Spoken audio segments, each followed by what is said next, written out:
바쁜 하루 아침 분야별 전문가가 최근 소식을 대신 업데이트해드립니다. 굿모닝 데일리 뉴스. 네, 오늘 경제 소식 업데이트해드립니다. 참좋은경제연구소 이인철 소장 전화 연결돼 있습니다. 소장님, 진짜 안녕하신 거죠? 네, 안녕하세요. 네, 예, 저 눈 피해는 없으시고요. 네. 예, 알겠습니다. 그럼 오늘 첫 소식, 그 미국 그 트럼프 대통령 당선인이 그 멕시코, 캐나다, 중국에 대해서 대규모 관세 부과 예고했습니다. 우리 기업들 좀 바짝 긴장하고 있는 것 같아요. 맞습니다. 지금 취임 첫날, 내년 1월 20일입니다. 첫날부터 이제 멕시코, 캐나다에서 수입하는 모든 제품에 25% 관세를 부과하고요. 또 중국산 제품에도 10% 추가 관세를 부과하겠다라는 겁니다. 네네. 이건 이제 트럼프의 관세 공약과는 별개고요. 자신의 SNS 계정을 통해 알렸습니다. 예. 아니, 중국은 그렇다 쳐도 왜 동맹국인 멕시코, 캐나다까지 이렇게 타겟일까? 예. 뭐 표면적인 이유는 마약 유입이나 불법 이민 문제에 대응을 명분으로 내세우고 있습니다. 예. 이 중독성이 강한 중국산 마약류 펜타닐이란 이 마약류가 예. 멕시코를 통해 미국으로 유입되고 있다라고 보고 있는 겁니다. 예. 그래서 두 나라가 마약 유입과 불법 이민자를 제대로 단속할 때까지는 징벌적 관세 때리겠다라는 거고, 예. 그리고 마약류 원산지가 이제 중국인 만큼 중국도 추가로 관세를 물려서 이 문제 해결을 좀 압박하려는 의도인데, 예. 그러나 속내에는 더 큰 그림이 있습니다. 뭡니까?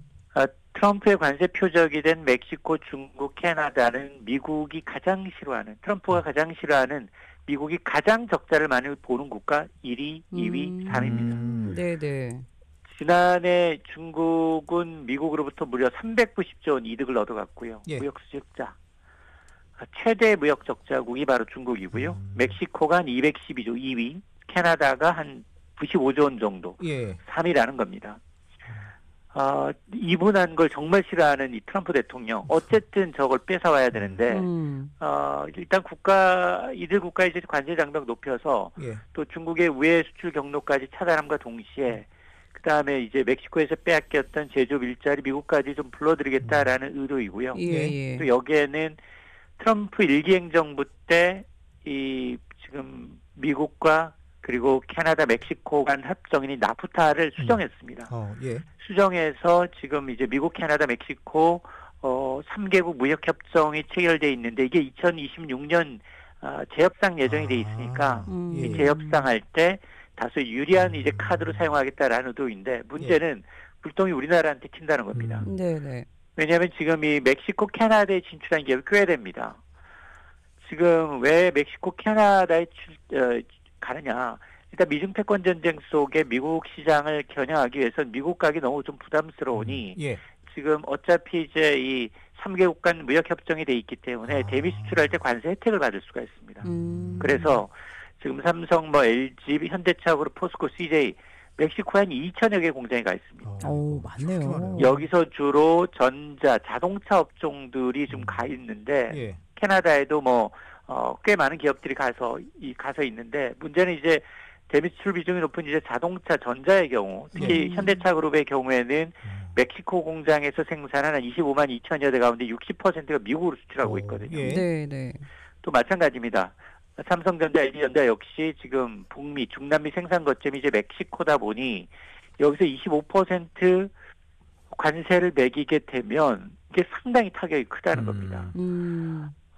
이게 물론 이게 사실 관세를 때린다는 게 실제로 가능할까에 대한 의구심도 있어요. 왜냐하면 지금 이 트럼프 대통령이 관세를 매긴 이 세 개 국가에서 가장 많이 수입합니다, 미국이. 네. 그러다 보니 그렇게 되면 이 멕시코나 이제 캐나다의 경우에는 주요 미국의 이제 농산물 공급하고 원유도 이쪽에서 많이 수입을 하게 되는데 소비자 입장에서는 가격이 더 오를 수밖에 없고요. 그렇죠.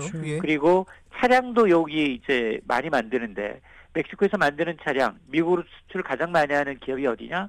제너럴 모터스, GM, 포드, 닛산의 순입니다. 그러니까 이들 주가도 내리고 있다는 겁니다. 결국 이렇게 되면 이게 부메랑이 결국 미국한테 되돌아갈 수밖에 없다.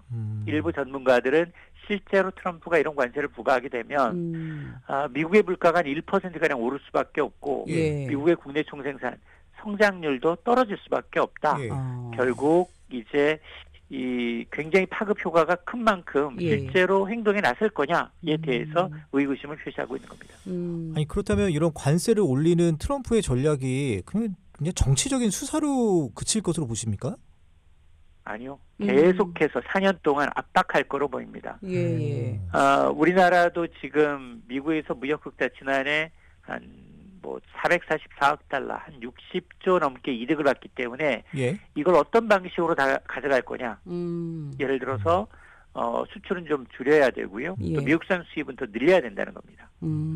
그런 방식으로 좀 무역 흑자를 좀 줄이는 방식으로 관세라는 레버리지를 통해서 예. 이걸 이제 히든 카드로 이제 협상 카드로 계속해서 사용할 것으로 보입니다.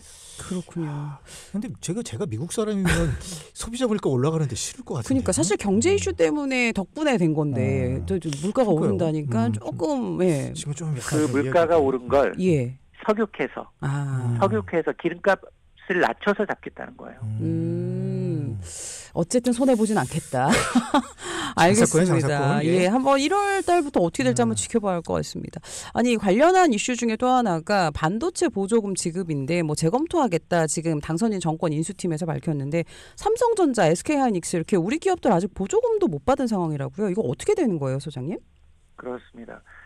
지금 바이든 행정부가 어쨌든 지금 반도체 지원법에 의해서 주겠다라고 약속한 거기 때문에 예. 좀 빨리 좀 조기 집행하기 위해서 요즘에 좀 박차를 가하고 있어요. 그래서 앞서 이제 인텔에 대해서도 조금 당초 예상보다는 한 9천억 원 좀 줄긴 했지만 한 78억 6,600만 달러 보조금 지급한다라고 발표를 했거든요. 네. 그러니까 트럼프 당선인 측에서 이 꼴을 못 보겠다. 제동 걸고 나선 겁니다. 예. 인텔뿐 아니라 이제 대만의 TSMC도 지난주였죠. 한 66억 달러 보조금 지급이 확정이 됐는데 문제는 우리 기업들이 지금 아직 확정되지 않은 저거 보조금 지급을 받지 못한 상황입니다. 삼성전자가 한 64억 달러, 한 9조 가량, SK하이닉스도 한 4억 5천만 달러 보조금 지급을 약속은 받았는데, 그런데 일론 머스크와 함께 트럼프 2기 행정부에 신설된 이제 정보효율부 공동수장을 맡은 이분이 지금 보니까 이제 바이든 정부가 지금 반도체 지원금 지급의 속도를 내고 있는데 이게 매우 부적절하고 이거 면밀히 조사하겠다라고 강조를 하고 있는 겁니다. 자, 이러다 보니 지금 삼성전자는 미국 텍사스주에 파운드리 공장 2030년까지 한 450억 달러, 63조 원 투자한다라고 밝혔고, 네. SK하이닉스도 애리조나주에 인공지능 메모리 반도체 생산 기지를 이제 짓고 있는 상황에서 이제 뒤통수를 맞을 가능성이 상당히 높아졌습니다. 그럼 못 받을 수도 있을 거라고 보세요, 소장님? 이 부분은? 일단은 못 받지는 않은데 당초 예상했던 것보다는 상당히 좀 규모가 줄어들거나 그럴 가능성이 상당히 좀 높아 보입니다. 그렇군요. 근데 이거 어떻게 전 정부가 했다고 해도 이게 정부와 정부 간 국가와 국가 간에 합의한 거 아니에요? 맞습니다. 근데 이렇게 이게 손바닥 뒤집듯이. 근데 이제 금액 확정이 안 그게 됐으니까. 트럼프니까 가능한 겁니다. 트럼프니까. 예. 근데 소장이 아까 삼성전자 말씀하셔가지고 다른 얘기긴 한데 이게 삼성전자 인사 관련해가지고 어제 좀 발표가 됐더라고요. 쇄신은 없었다. 이런 기사도 있는데 이거 간략하게만 그래도 좀 언급 좀 해주세요. 맞습니다. 이제 소문난 잔치 먹을 게 별로 없었습니다. 지금 사장단 인사는 2명 났고요. 그리고 보직이동 7명, 총 9명의 사장단 인사가 났는데, 물론 반도체 부분, 메모리 사업 부분, 그리고 이제 파운드리 부분 바뀌었지만, 시스템 LSI 부분이 바뀌지가 않았고, 특히 가장 관심을 가졌던 게, 이게 지금 사업지원 TF 여기가 지금 관료 조직이거든요. 재정 법무팀인데 이게 미래전략실에서 온 분들이 여기 요직을 꿰차고 있는데 여긴 더 단단해졌습니다. 다들 여기가 바뀌겠지. 여기가 고인물인데 여기가 바뀌어야 되는데 여기가 바뀌지 않아서 어제 주가도 많이 내린 겁니다. 그렇군요. 알겠습니다. 호재가 있어야 하는데 말이죠. 마지막 소식으로 정부가 1기 신도시 가운데서 가장 먼저 이제 빠르게 정비할 거다라는 선도지구가 결정이 됐습니다. 관련 소식 간략하게 전해주시죠. 그렇습니다. 지금 1기 신도시 선도지구 13개 구역 36,000 가구가 확정이 됐습니다. 일단 평균 경쟁률이 한 4대1 정도인데요. 지난 9기 선도지구 공모했던 한 15만 3천 가구 가운데 24%가 선도직으로 뽑혔습니다. 가장 치열했던 곳은 분당인데 분당에서 한 1,000가구가량 짓게 되는데요. 정부는 일단 2027년에 착공해서 2030년 입주를 목표로 하고 있는데 문제는 이제 그 사이 분담금 이게 과연 얼마나 될 거냐. 이 분담금이 높아지면 이제 주민들이 반발하기 때문에 이런 이제 분담금 이슈가 가장 이제 이 계획에 어떤 이제 성패를 가를 요인으로 보입니다. 그렇군요. 아니 재건축이 예전에는 굉장히 호재였는데 요즘에는 꼭 그렇지만은 않은 것 같아요, 소장님. 어떻게 보세요? 이게 왜냐하면 수익성이 안 나는 데는 이제 건설사들이 이제 도전하지 않습니다. 아예 쳐다보지도 않고 있고요. 워낙에 지금 뭐 인건비, 공사비가 지금 치솟아서 지금 중단된 이 공사비 문제 때문에 중단된 곳도 상당하거든요. 그래서 이 문제가 아마 이번 이제 1기 신도시 선도지구의 가장 큰 변수가 될 것으로 보입니다. 알겠습니다. 오늘도 경제 소식 전해드렸고요. 지금까지 참 좋은 경제연구소 이인철 소장 함께했습니다. 소장님 감사합니다. 네, 고맙습니다. 네, 감사합니다.